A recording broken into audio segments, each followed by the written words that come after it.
नमस्कार. आंबा उपाख्यान पर्व आपण ऐकतो आहे. आज आपण भाग ऐकणार आहोत 181वा. भीष्म पुढे सांगत असतात की कुरुक्षेत्री 3 दिवस ते राहतात. त्यानंतर तो जमदग्नीचा मुलगा भीष्मांच्याकडे संदेश पाठवतो. त्यात तो सांगतो की राम इथे आलेला आहे. त्याच्या सांगण्याप्रमाणे भीष्माने वागावं, नाही तर परिणामांना सामोरं जावं. राम आमच्या राज्यात येऊन मला आव्हान देत होता. मी त्वरित तिथे गेलो. मला त्याला भेटण्याची उत्सुकताही होती, परंतु त्याचा उद्देश मला माहीत नव्हता. मी भार्गवाला भेटायला गेलो. माझ्याबरोबर त्यांच्यासाठी एक चांगली वाढवलेली गाय त्यांना दान म्हणून देण्यासाठी घेतली होती. माझ्याबरोबर अनेक ब्राह्मणसुद्धा होते, काही पुरोहितही होते. इतर नोकर चाकर असा जामानिमा घेऊन मी त्याच्या भेटीसाठी गेलो. त्यांना भेटण्याच्या खुशीत मी होतो. तिथे पोचल्यावर त्यांनी माझं स्वागत रिवाजानुसारही केलं. त्यानंतर ते मला म्हणाले, अरे गंगापुत्रा, तू निरीच्छ म्हणून ओळखला जात असताना काशीच्या एका कन्येला तू तिच्या मनाविरुद्ध कसं पळवलंस ते सांगशील? ते पुरं झालं नाही म्हणून तिला परत पाठवून तिचा तू उपमर्दसुद्धा केलास. ह्यावर काही तुझ्याकडे स्पष्टीकरण आहे का? तुझ्या अशा वागण्यामुळे या कुलीन मुलीची बेइज्जती झाली, त्याचा तू विचार केला होतास का? त्या कुमारिकेला पळवताना तू त्यांना हस्तस्पर्श केला होतास, ते तुझ्या ध्यानात आलं आहे का? आपल्यामध्ये कुमारिकेला कोणी पुरुष स्पर्श करत नाही हे माहीत नव्हतं असं आता मला तू सांगू नकोस. तुझ्या ह्या अमर्याद वागण्यामुळे तिचा ठरलेला विवाह जो राजा सल्वाबरोबर होणार होता तो झाला नाही. त्यामुळे तू तिचा अपराधी आहेस हे तुझ्या ध्यानात आलं आहे का?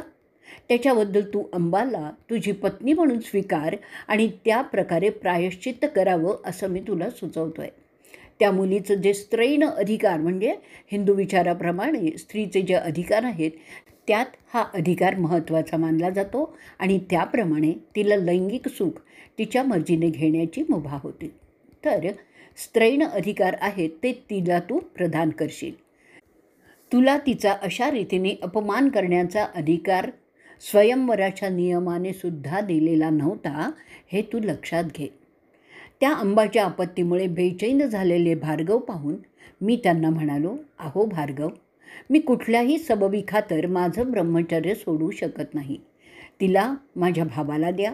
त्याने आधीच तिच्या 2 बहिणी पत्नी म्हणून स्वीकारलेल्या आहेत. अहो भृगुवंशी, मी तिला सल्वाकडे जाण्याची परवानगी पण दिली होती. त्याप्रमाणे तिला सोबतीला ब्राह्मण आणि पुरोहितसुद्धा धाडलेले होते.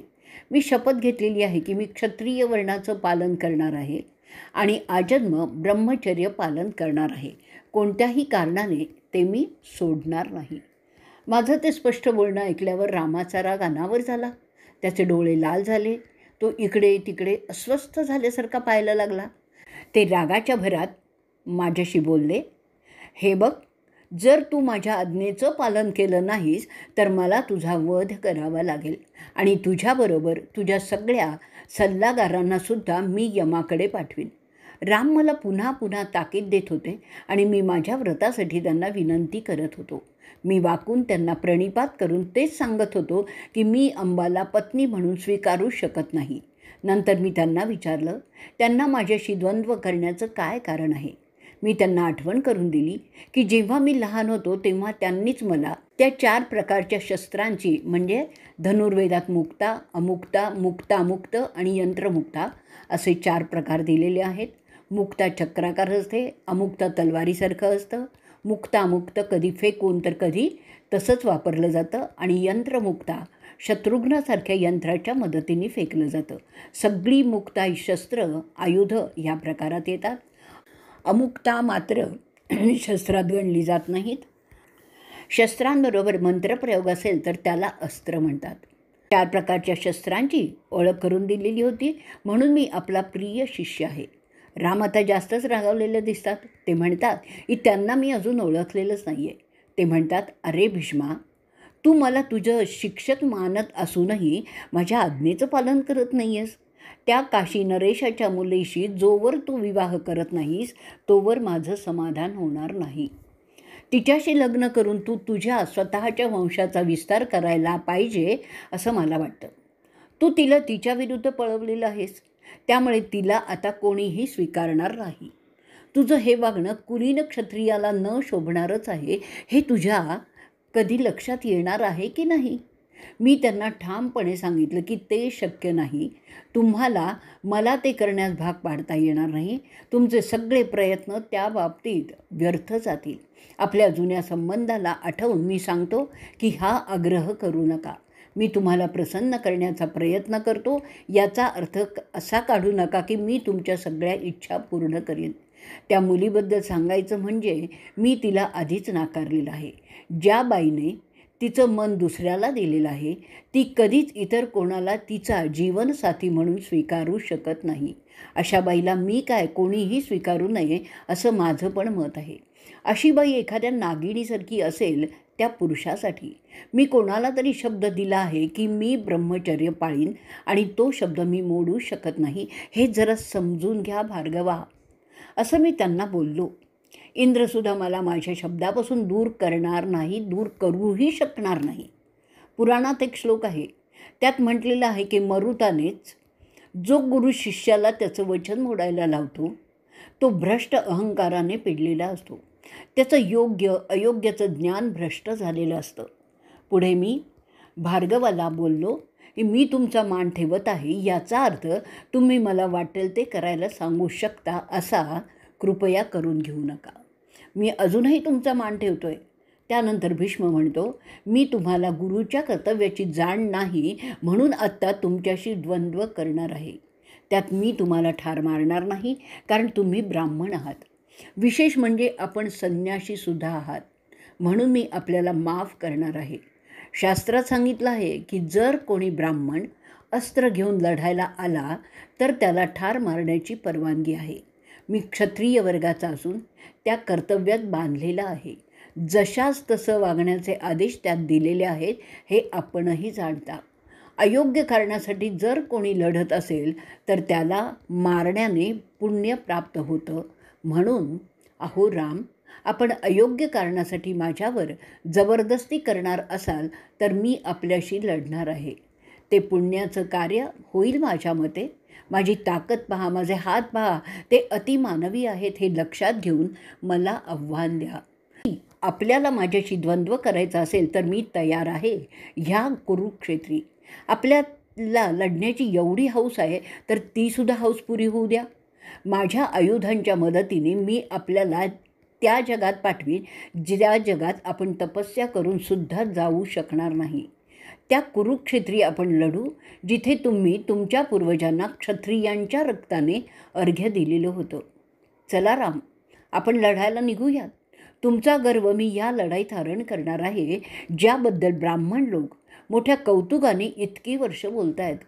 तुम्ही घमेंडीत नेहमी सांगता की तुम्ही एका हाताने सगळे क्षत्रिय मारले, त्या हाताने काय तुम्ही मला मारू शकता का? ते पण आपण पाहूयात.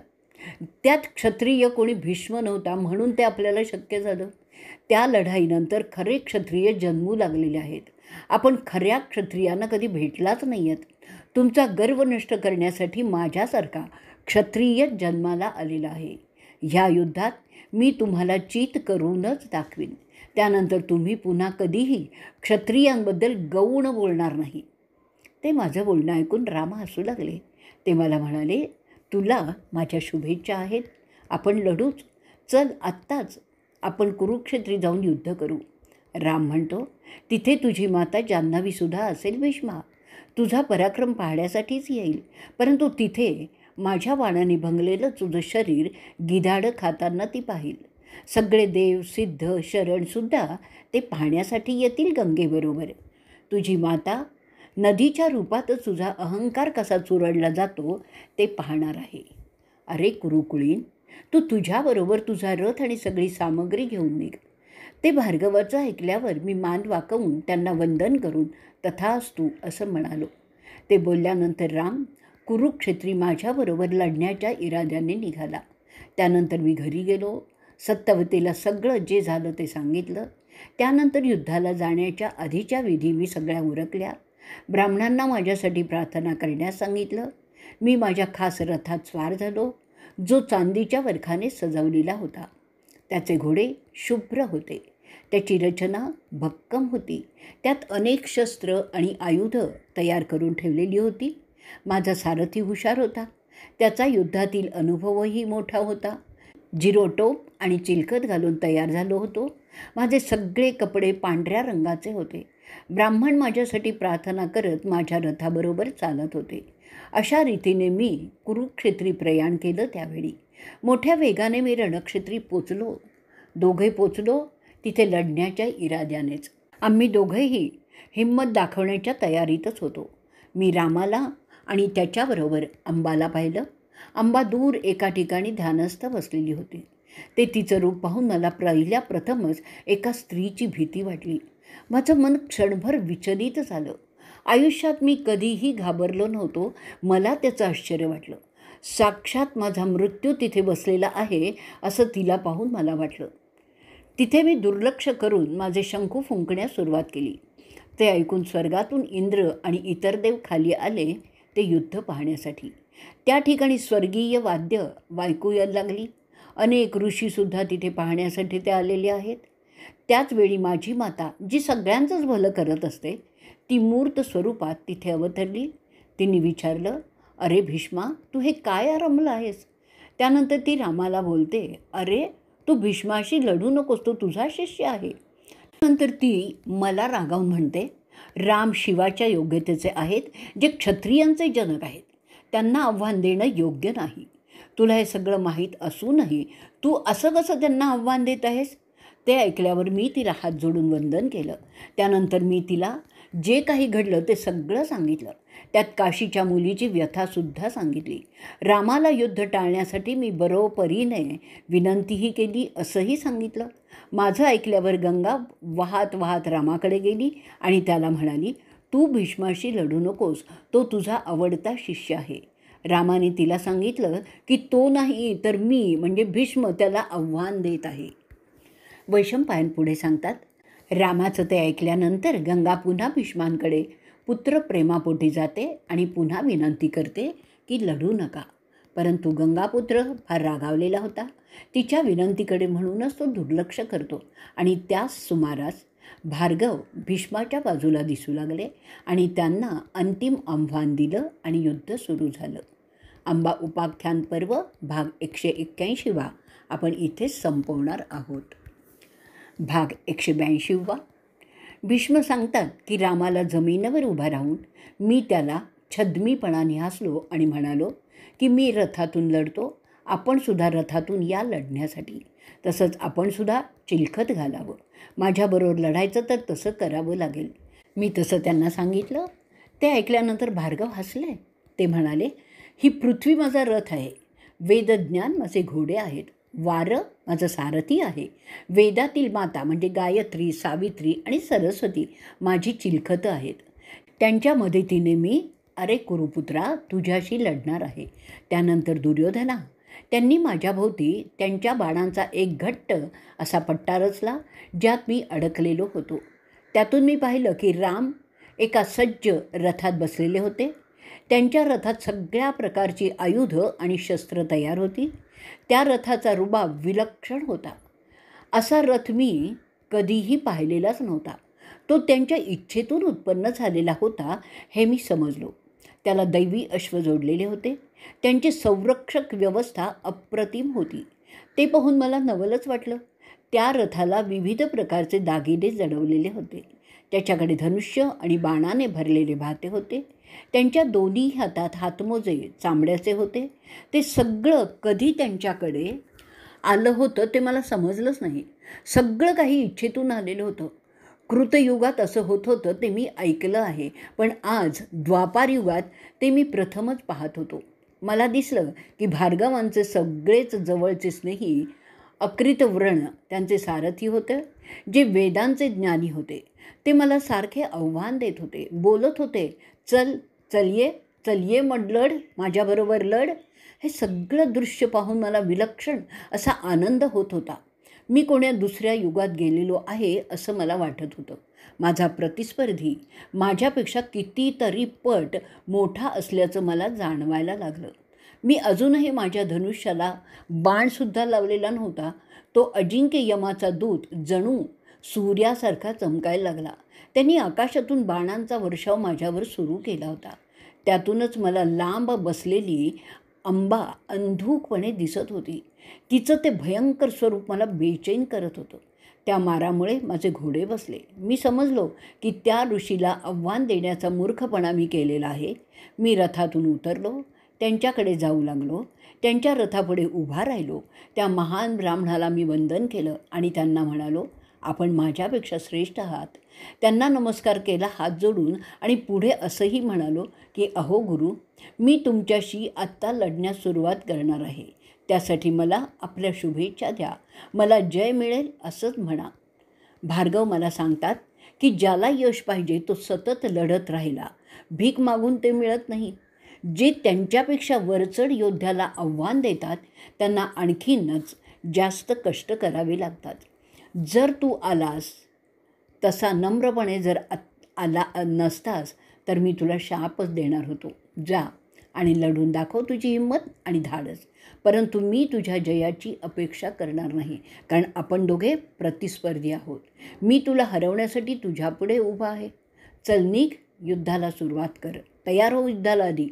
त्यानंतर एक शेवटचा सलाम करून मी त्वरित माझ्या रथाकडे धावत गेलो. पुन्हा माझं शंख फुंकलं. त्यानंतर आमची लढाई सुरू झाली. मी कितीतरी दिवस ती चालू होती. त्या काळात मी पाहत होतो अंबा तिथे ध्यानस्थ बसून होती. माझ्या नाशाची प्रार्थना करीत होती ती ब्रह्मदेवाकडे. रामाने माझ्यावर प्रथम हल्ला केला. ते 960 मोठे बाण होते. त्यांना गिधाडाचे पंख होते. त्या मारामुळे माझे घोडे आणि सारथी कायमचे जायबंदी झाले होते. माझा रथ अडकलेला होता. तरीही मी लढतच होतो. मनात मी देवांना ब्राह्मणांना याचना करीत होतो. लढत असताना मी रामांना हसत म्हणालो, आपण माझ्याबद्दल किंचितही सहानुभूती दाखवली नसली तरीही मी मात्र आपला चांगलाच मान राखलेला आहे, जसा गुरुचा शिष्याने ठेवला पाहिजे. अरे ब्राह्मणा, पुण्य कमावण्यासाठी मी ते करत आहे. तुमच्या देहात वेद भरलेला आहे. आपण पूर्ण बैरागी आहात, संन्यासी आहात.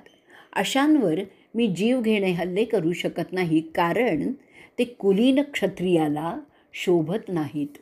मी तरी त्या क्षात्रतेवरच हल्ला करत आहे जो आपण आत्ता अंगीकारलेला आहे त्या मुलीसाठी. जेव्हा एक ब्राह्मण शस्त्र हातात घेतो तो क्षत्रिय होतो. आता पहा माझ्या धनुर्विद्येची प्रचिती. मी तुमचं धनुष्य तोडून टाकतो ते पहा. असं बोलून मी एक बाण सोडला. त्याच्या रुंद पात्यामुळे भार्गवाच्या धनुष्यावाटे एक टोक तुटून पडलं. त्यानंतर मी 100 बाण त्यांच्या रथावर फेकले. त्या बाणातसुद्धा गिधाडाचे पंख होते. ते बाण रामाच्या अंगात गेले. त्यामुळे ते रक्त ओतकू लागले. रामांचं शौर्य अद्भुतच होतं. त्यांचं सगळं अंग रक्ताने माखलेलं होतं, कारण त्यांच्या अंगावर योग्य संरक्षण देणारं चिलखत नव्हतं. त्या मारामुळे क्रोधित झालेले भार्गव त्यांचं दुसरं धनुष्य घेतात. त्यांना ते फार तीक्ष्ण असे असंख्य बाण माझ्यावर फेकायचे होते आणि ते त्यांनी माझ्यावर नंतर फेकले. त्यात नागांचं विष होतं. त्यामुळे मला भोवळ आली. मी थरथरू लागलो. तरीही धीर करत मी रागावून 100 बाण मारले. त्या बाणांमुळे ते सुद्धा बेहोशच होणार होते. त्यांची मला दया आली आणि मी तो मारा थांबवला. ते झाल्यावर मला आमच्या क्षत्रिय कर्मांचीच लाज वाटायला लागली, कारण त्यामध्ये हत्या करण्याव्यतिरिक्त दुसरं काहीच नसतं. फक्त ठार मारणं हेच कार्य क्षत्रिय करत असतात. माझ्या क्षत्रिय कर्मातून मी एक मोठं पाप केलेलं आहे, कारण मी एका ब्राह्मणाला जखमी केलेलं आहे. मी माझ्या गुरुला इजा केल्या होत्या. मी त्या विचाराने रामांवर मारा करण्याचं थांबवलं. त्यावेळी संध्याकाळ झाली होती. सूर्य मावळतीकडे झुकला होता. मी माझ्या आणि ते त्यांच्या विश्रांतीसाठी निघून गेलो. इथेच आपण 182वा भाग संपवणार आहोत. भाग 183. भीष्म पुढे सांगतात, युद्ध संपल्यानंतर माझ्या सारथ्याने त्याच्या, माझ्या आणि घोड्यांच्या अंगात घुसलेले बाण चपलकपणे काढले. त्यात तो दरवेज होता. दुसऱ्या दिवशी पुन्हा युद्ध सुरू झालं. माझे घोडे मातीत लोळून तयार झाले होते. त्यांचा दाणापाणी झालेलं होतं. त्यामुळे त्यांच्या अंगात बळही आलेलं होतं.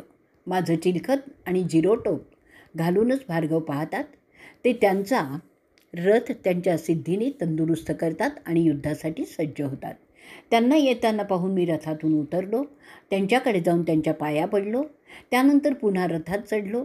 मी न भीता त्यांच्यापुढे लढण्यासाठी तयार झालो होतो. द्वंद्व जसं सुरू झालं, मी पहिल्या प्रथम बाणांचा मोठा मारा करत राहिलो. त्यामुळे त्यांनीसुद्धा काही जोरदार बाण माझ्या अंगावर मारले. ते सापासारखे बाण होते. त्यांच्या मुखातून ज्वाळा येत होत्या. मी सुद्धा तसेच बाण फेकले. दोनही बाजूंनी शेकडो हजारो बाण फेकले जात होते. त्या बाणांच्या मारांचा आवाजच इतका मोठा होत होता की तो आकाशात गेला. त्यावेळी मी रामावर वायव्य नावाचं शस्त्र फेकलं. ते रामाने बाद केलं. त्यानंतर आयुध गुह्यक मी फेकलं. त्यानंतर मी मंत्राने भारलेले बाण वापरायचं ठरवलं. त्यात अग्नेय होतं, परंतु रामने ती सगळी मंत्रांची आयुधं बाद केलेली होती, कारण त्यांच्याकडे त्या मंत्राला बाद करणारे मंत्र वरून होते. जसे ते माझी आयुधं बाद करत होते त्याप्रमाणे मी त्यांची आयुधं बाद करत होतो. ते युद्ध जास्त करून मंत्राचंच होतं. माझ्या मंत्रविद्येची एक प्रकारे परीक्षा असते घेत होते असं मला वाटलं. त्या न संपणाऱ्या लढाईने चिडलेले जमदग्नीचे पुत्र अचानकच माझ्याजवळ आले आणि त्यांच्या भाल्याने मला जबर जखमी केलं. तो हल्ला अचानकच होता. मला भोवळ आली. मी बेहोश होऊन पडलो माझ्या रथातच. मला बेशुद्ध झालेले पाहून माझ्या सारथ्याने मला रणक्षेत्रातून बाहेर नेलं आणि माझ्यावर उपचार करू लागला. मी बेशुद्ध पडलो आहे हे पाहून रामाचे साथीदार, ज्याच्यात ऋषी अक्रीत व्रण होते, आनंदाने टाळ्या वाजवायला लागले. त्यात अंबासुद्धा विशेष आनंदित झालेली दिसत होती असं मला माझ्या सारथ्याने नंतर सांगितलं. ते सगळे जोराने ओरडून त्यांचा विजय झाला आहे अशा प्रकारे वागू लागले. मी माझ्या सारथ्याला बोललो, राम जिथे आहे तिथे मला ने, मी त्याच्यावर बाणांचा वर्षाव करणार आहे. ते ऐकून तो मला त्यांच्यात घेऊन जातो. तिथे मी मारलेल्या प्रत्येक बाणाच्या बदल्यात राम 3 बाण मारत होते. माझे सगळे बाण मोडून तोडून टाकले जात होते. जसे माझी बाण फोडले जात होते, रामाच्या बाजूची मंडळी हर्ष भरून नाचत होती. अंबेचा आनंद तर काही विचारूच नका असा होता. मी जेवढा मार खात होतो तेवढा तिला आनंद होत होता आणि त्यामुळे संतापलेला मी रामावर त्याला ठार मारण्याच्या इराद्याने एक बाण त्याच्या डोक्यावर फेकला. तो वर्मी लागला आणि राम स्वतः बेशुद्ध झाले. त्यावेळी रामाच्या बाजूचे एकदम गप्प झाले. सगळीकडे गोंधळ पसरला. असं वाटावं की सूर्य आकाशातून खाली कोसळला. त्यावेळी तिथे असलेले संन्यासी ऋषी रामाला धरून बसले होते. अरे कौरवा, ते रामाला बरं वाटावं म्हणून काहीतरी उपायही करू लागले होते. अंबा निराश झाल्यासारखी मला दिसली. ती सगळ्या प्रकाराला केंद्रबिंदूच होती. थोड्या वेळाने राम उठले. ते मला चिडक्या आवाजात म्हणाले, अरे भीष्मा, आता तू मेल्यात जमा आहेस. असा हल्ला तू करशील असं मी समजलो नाही, पण जर तेच करायचं असेल तर मी सुद्धा काही कमी नाही आहे. त्यांच्या हिसक्याने तर मी कोसळणाऱ्या झाडासारखा कापायला लागलो. त्यांनी माझे घोडे मारून टाकले. त्यानंतर खरी धुमश्चक्री युद्ध सुरू झालं. खेळ संपला होता आणि मारण्या आणि मरण्याच्या लढाईला सुरुवात झाली होती. त्यांची बाण मारण्याची चपळाईच विलक्षण होती. आमच्या दोघांच्या बाणांनी आकाश भरून गेलं होतं, इतकं की सूर्य झाकला गेला होता. त्या बाणांच्या घर्षणाने आकाशात अग्नी उत्पन्न झाला आणि ते जळणारे बाण खाली पडत होते. सगळीकडे आगी लागल्या होत्या. राम आता खरोखरच फार संतापलेले दिसत होते. त्यांना असंख्य बाणाने मला घेरलं. मी सुद्धा तसंच करत होतो. माझ्या सर्पिण बाणामुळे त्यांचे बाण फोडले जात होते. अरे दुर्योधना, अशा प्रकारे आमचं युद्ध चालू होतं. जसजशी संध्याकाळ होत आली तसतसं माझ्या गुरूंनी त्या दिवसाचा युद्धविराम केला. इथेच आपण 183वा भाग संपवणार आहोत. भाग 184. भीष्म पुढे सांगतात, तिसऱ्या दिवशी आमची लढाई फारच भयंकर होती. माझे गुरु त्यांची दैवी आयुधं नवनवीन बाहेर काढत होती. जीवांची बाजी लावून आम्ही लढत होतो. मी सुद्धा माझी शस्त्र वापरायला लागलो होतो, ज्यामुळे त्यांची आयुधं निष्प्रभ होत होती. ती लढाई आता चुरशीची झाली होती. ती आता त्या अंबासाठी राहिलेलीच नव्हती. राम स्वतः त्यात गुंतले होते, कारण तो त्यांच्यासाठी एक प्रतिष्ठेचा प्रश्न झालेला होता. आपल्या शिष्याकडून हारणं कदाचित त्यांना मंजूर नसेल. त्यांची आयुधं निष्काम होत असल्याचं पाहिल्यावर त्यांनी माझ्यावर एक भाला फेकला. त्यातून ज्वाळा येत होत्या आणि तो साक्षात मृत्यू होता माझ्यासाठी. परंतु मी प्रसंगावधान राखून त्या जळत्या भाल्याचे 3 तुकडे केले आणि त्यांची ताकद नष्ट केली. त्यावेळी सुगंध घेऊन येणारे वारे वाहू लागले. त्यांचा भाला व्यर्थ गेल्याचं लक्षात आल्यावर रामाने अनेक छोटे छोटे शर माझ्यावर फेकण्यास सुरुवात केली. त्यांचं मी तुझ्यासाठी वर्णन करूच शकणार नाही. ते इतक्या जोराने माझ्यावर येत होते की त्यांना मी नीटपणे पाहू देखील शकत नव्हतो. तरी मी सांगतो अगदी थोडक्यात की ते लवलवते जिभेसारखे लांबलचक होते. ते पाहून मी जरा प्रथम घाबरलोच होतो. ते बाणांचं जाळं माझ्या अंगावर येत होतं. तो खाली दाबण्यासाठी मी माझे बाण फेकण्यास सुरुवात केली. त्यानंतर आणखीन बाण फेकून मी रामाच्या त्या बाणांच्या जाळ्यांचा नाश केला. त्यानंतर जमदग्नीच्या मुलांनी आणखीन बरेच बाण माझ्यावर फेकले. त्या सोनेरी बाणातून आग बाहेर पडत होती.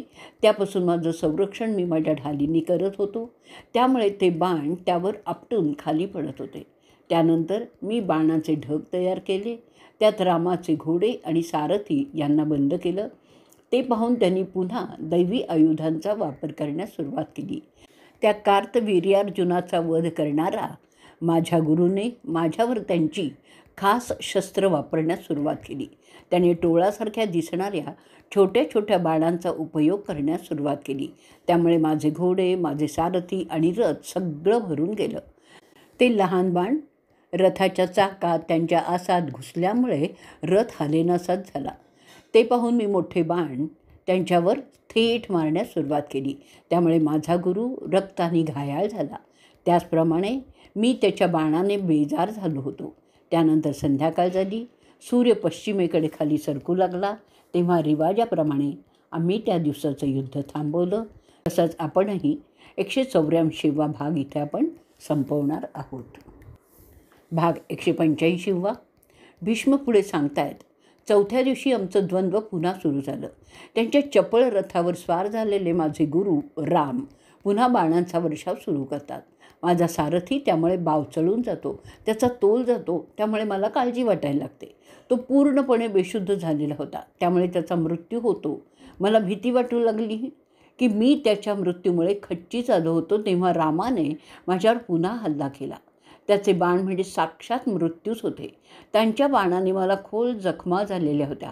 मला क्षणभर वाटलं आता माझा मृत्यू येऊन ठेपलेला आहे. रामाने विजयाच्या आरोळ्या ठोकण्यास प्रारंभ केला. मी त्या मारामुळे जमिनीवर पडलो. भार्गवाच्या आनंदाला तर पारावारच नव्हता. पुन्हा अंबा जोरजोराने टाळ्या वाजवायला लागली. मला पडलेला पाहून माझ्याबरोबर आलेले कौरव म्हणजे कुरुघरातील माणसं अस्वस्थ झाले होते. मी जमिनीवर आडवा पडला होतो. मी पाहिलं की 8 ब्राह्मण ज्यांचं तेज सूर्यासारखं होतं माझ्याभोवती रिंगण करून ते उभे होते. मला त्यांचा आधार मिळाला होता. मला त्यांनी पकडल्यामुळे मी जमिनीवरून उचलला गेले होतो. मला हाते हवेत धरून नेत होते. ते माझ्या डोळ्यांवर पाणी शिंपडत होते. ते मला पुन्हा पुन्हा सांगत होते, घाबरू नकोस, तुझा अंती जय होईल. त्यांच्या वागण्यामुळे मला पुन्हा जोर आला. मी चटकन उठलो. मी पाहत होतो की माझी आई भागीरथी, जिने माझं सारथ्य केलं होतं जेव्हा माझा सारथी मेला होता, मी तिची प्रार्थना करू लागलो. मी माझ्या पितरांची आठवण करत राहिलो. त्या परिस्थितीत मी मला सावरत सावरत रथात चढलो. माझी आई त्या रथाचं संरक्षण करत होती. त्यातील सगळी आयुधं आणि शस्त्र तिने संरक्षित केली होती. मी हात जोडून तिला विनंती केली की आता तिने जावं. त्यावर ती निघून गेली. त्यानंतर मी स्वतः माझे घोडे हाकू लागलो. त्या अवस्थेत मी रामाबरोबर लढत राहिलो. तो दिवस संपत आला होता. त्याच त्वेषात मी रामावर एक जबरदस्त वार केला. त्याच्या फटक्याने त्याची धनुष्यावरील पकड सैल झाली. तो जमिनीवर गुडघ्यांवर पडला. बेशुद्ध झालेला होता. तो सोन्याची नाणी उधळणारा भार्गव अशा रीतीने पडल्यावर आकाशात काळे ढग जमू लागले. जोराचा रक्ताचा पाऊस सुरू झाला. अशांनी कोसळू लागल्या. सगळी पृथ्वी हादरून गेली होती. आकाशातील सूर्य ढगांनी झाकला गेला होता. वारे जोराने वाहू लागले होते. गिधाडं, कोल्हे ओरडू लागले होते. क्षितिजावर कोल्हे ओरडताना दिसू लागले. माणसाने वाजवलेली ढोलकी ऐकू यायला लागली. त्यांचे सहन न होणारे कर्कश आवाज कानात भिडू लागले. रामाने पृथ्वीला कवटाळलं होतं. तो अजूनही बेशुद्धच होता. ती सगळी अशुभ लक्षणं मला जाणवत होती. ते मी अनुभवत असताना अचानकपणे राम उठले, माझ्याजवळ आले. त्यांनी माझ्याशी पुन्हा युद्ध सुरू केलं. मी त्यांना अडवत राहिलो. त्यांचा क्रोध विलक्षण होता. तो महान ब्राह्मण उभा होता. त्यांची हालत फारच वाईट झालेली होती. त्यांचा राग मात्र आवरत नव्हता. ते पाहत असताना मी एक बाण घेतला, त्यांच्यावर फेकला, पण रामाने तो वार उलटवला. ते पूर्ण शुद्धीत होते. सूर्याची तबकडी हवेतील धुळीमुळे अंधुक झालेली होती. हवेत मंद मंद वारा वाहत होता. संध्याकाळ होणार होती. संध्याकाळचा सुखद करणारा वारा वाहत होता. त्या दिवशीची लढाई तिथे संपली आणि पुन्हा उद्या सुरू होण्यासाठीच असं 23 दिवस आमचं युद्ध चालू होतं आणि इथेच आपण 185वा भाग संपवणार आहोत. भाग 186वा.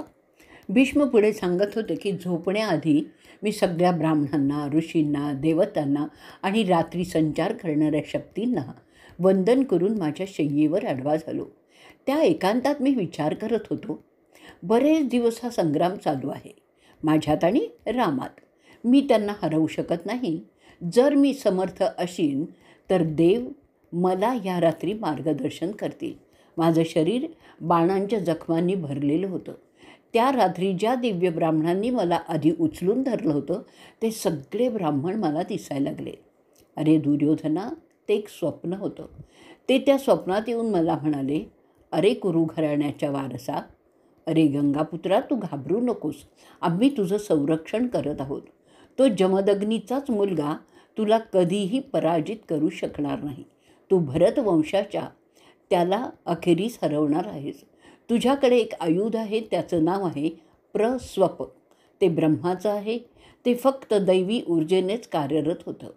त्याची माहिती तू ह्या जन्मात विसरलेला आहेस, पण आमच्या कृपेने त्याचं ज्ञान तुला आत्ता होईल. प्रस्वप या आयुधाचं ज्ञान कोणालाही आज नाही, अगदी रामालासुद्धा नाही आहे. त्या आयुधाची आठवण करत राहा, म्हणजे ते तुला आठवेल. त्याचा उपयोग कर लढताना. तुझ्या तपस्येमुळे ते तुला आपसूकपणे प्राप्त होईल. तरी रामाला तू ठार मारू शकणार नाहीस. तरी त्याचा उपयोग केल्याने तुला पापसुद्धा लागणार नाही आहे. मात्र तो प्रस्वापाच्या प्रभावामुळे गाढ निद्रेत जाईल, जसा काही मेलाच आहे. त्यामुळे तो हरेल तुझ्या पुढे. त्यानंतर दुसरे एक आयुध आहे, जिचं नाव आहे संबोधन. त्याचा उपयोग करून तू रामाला शुद्धीवर आणू शकशील. आता जे सांगितलं ते लक्षात ठेव आणि त्याचा उपयोग उद्याच्या लढाईत कर. आमच्या दृष्टीने झोपलेला किंवा मेलेला सारखाच असतं. असं सांगून ते एकसारखे दिसणारे तेजस्वी 8 जण अदृश्य झाले. इथेच आपण आपला 186वा भाग संपवणार आहोत. भाग 187वा. भीष्म पुढे सांगतोय, ती रात्र संपली. मी उठलो. मी त्या स्वप्नांचाच विचार करत होतो. आमच्यात हर दिवसाप्रमाणे पुन्हा लढाई सुरू झाली. ती महाभयंकर होती. ते युद्ध पाहणाऱ्यांच्या अंगावरील केस उभे राहिले होते. नेहमीप्रमाणे तो बाणांचा प्रचंड वर्षाव करत होता आणि मी ते परत करत होतो. रामाने रागात इंद्राच्या वज्रासारखा प्रभावी बाण माझ्यावर फेकला. तो यमाच्या गदेसारखा शक्तिमान होता. तो माझ्या अंगावर वेगाने आला. त्याच्या प्रभावामुळे सगळीकडे आग पसरली होती. त्याच्या फटक्याने मी खाली माझ्या खांद्यावर पडलो. माझ्या सर्वांगावर रक्त पसरलेलं होतं. त्यानंतर उठून मी एक विषारी बाण त्याच्यावर मारला. तो त्याच्या कपाळाला लागला. त्यामुळे चिडलेल्या माझ्या गुरूने एक भयंकर साक्षात मृत्यू असा बाण माझ्यावर मारला. ते बाण माझ्या छातीवर लागले. त्यामुळे तो बेहोश झाला. राम थरथर कापू लागला. ते पाहून त्यांचा मित्र, महान बैरागी तपस्वी अकृतव्रण, त्याला मिठी मारतो, त्याचं सांत्वन करत असतो, त्याचा जोम वाढवण्याचा प्रयत्न करत असतो. भार्गवाला फार क्रोध आलेला होता. त्याला तो अपमान वाटला होता. त्यांनी ब्रह्मास्त्र काढलं. त्याला चुकवण्यासाठी मी त्याच ताकदीचं दुसरं अस्त्र काढलं. ती दोन्ही अस्त्र एकमेकांना टक्कर देत होती. ती चमकू लागली. ती माझ्या आणि रामाच्या पर्यंत पोचू शकतच नव्हती. त्यांच्या प्रभावामुळे सगळे प्राणी मात्र ओरडायला लागले होते. त्यांचा त्रास ऋषींना, गंधर्वांना, देवांना व्हायला लागला होता. पृथ्वी हादरून गेली होती. आकाशात त्यांचं तेज दिसत होतं. क्षितिजावर धूर पसरलेला होता. सगळे प्राणी त्यांच्या जागा सोडून बाहेर आले होते. जगातील देव, राक्षस, असुर, यक्ष असे सगळेच काळजी करू लागले होते. त्यावेळी प्रस्वप वापरावं असं मला वाटायला लागलं. अरे दुर्योधना, मी प्रस्वप ब्रह्माच्या परवानगीने उपयोगात आणायचं ठरवलंसुद्धा. त्याचे मंत्र अचानकपणे मला आठवायला लागले. पण इथेच आपण 187वा भाग संपवणार आहोत. भाग 188. भीष्म सांगत असतात की मनाने निश्चित माझ्या केलेलं होतं की ते प्रसव वापरायचं. आकाशातून खोल असा आवाज मला ऐकू यायला लागला. तो आवाज मला म्हणाला, अरे कुरिलाच्या वंशजा, ते वापरू नकोस. ते ऐकत असतानासुद्धा मी प्रस्वप रामावर नेम धरून ठेवलं होतं. तेव्हा नारद तिथे मला म्हणाले, हे पहा, देव तुझ्याकडे पाहत आहे. ते सुद्धा तुला प्रस्वपाचा वापर करू नकोस असं सांगत आहे. ते तुला समजत नाही आहे का? त्याचा नेम लावू नकोस. भार्गव ब्रह्माच्या योग्यतेचे आहेत. त्यांच्यावर हे वापरायचं नसतं. ते ऐकल्यावर मी ते न वापरण्याचं ठरवलं. मग मी पुन्हा ब्रह्मास्त्र काढलं. त्यावेळी राम ओरडून बोलला की मी हे काय करतो आहे? मी हरलो आहे. त्यांना त्याचे पितर दिसू लागले. ते रामाचं सांत्वन करत होते. ते त्याला म्हणाले, अरे भीष्माशी लढण्याचा असा आतताईपणा तू करायला नको होतास. तो भृगुकुळाचा आहेस ह्याचा तुला विसर पडला का? काही कारणासाठी तुला शस्त्र हातात घ्यायला सांगितलं होतं. त्याची तू मर्यादा ओलांडली आहेस.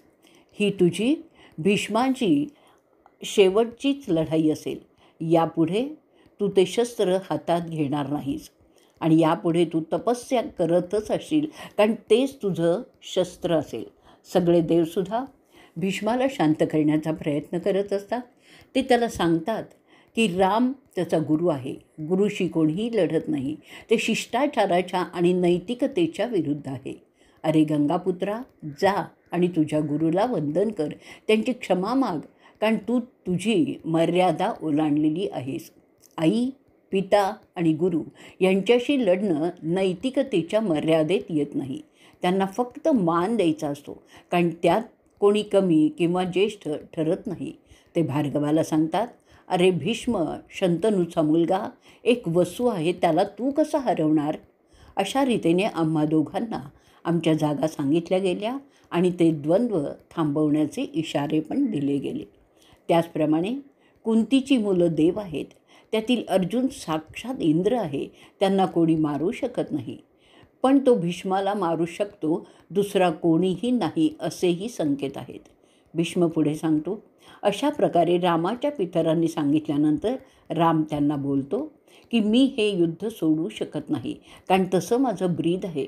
मी आत्तापर्यंत कधीच द्वंद्वमध्येच सोडलेलं नाही आहे.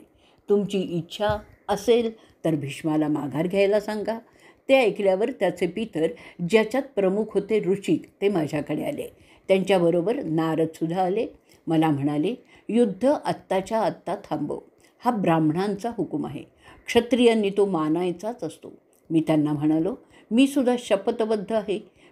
माझी शपथ आहे की मी कधीही युद्धात माघार घेणार नाही.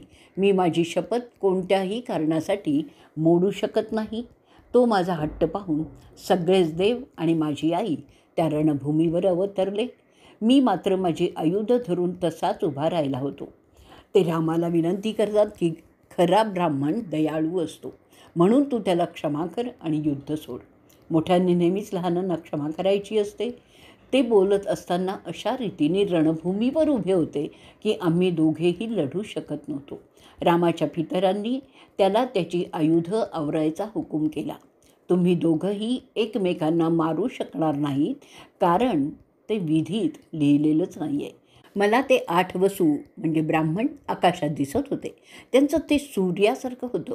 ते मला म्हणाले, अरे भीष्मा, आता तू रामाला जाऊन भेट, सलोखा कर, कारण गुरुच्या पुढे नमणं हेच शिष्याचं कर्तव्य असतं.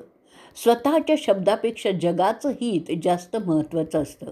या तत्वांचा तुला विसर कसा काय पडला? मी जखमांनी भरलेला होतो, तरी कसा बसा उठलो आणि रामाकडे गेलो. त्यांची पूजा केली. राम माझ्याकडे पाहत स्मित करत म्हणाले, तुझ्यासारखा क्षत्रिय जगात दुसरा नाही. या द्वंद्वाच्या निमित्ताने मला तुझ्या हिंमतीचा अंदाज आला. मी तुझ्यावर प्रसन्न आहे. जा, त्या काशीच्या राजकन्येला माझ्याकडे घेऊन ये. तिला पाहून ते म्हणाले. तिथे असलेल्या सगळ्यांच्या समक्ष त्यांच्या बोलण्यात दिलगिरी आणि खेद जाणवत होते. इथेच आपला 188वा भाग आपण संपवणार आहोत.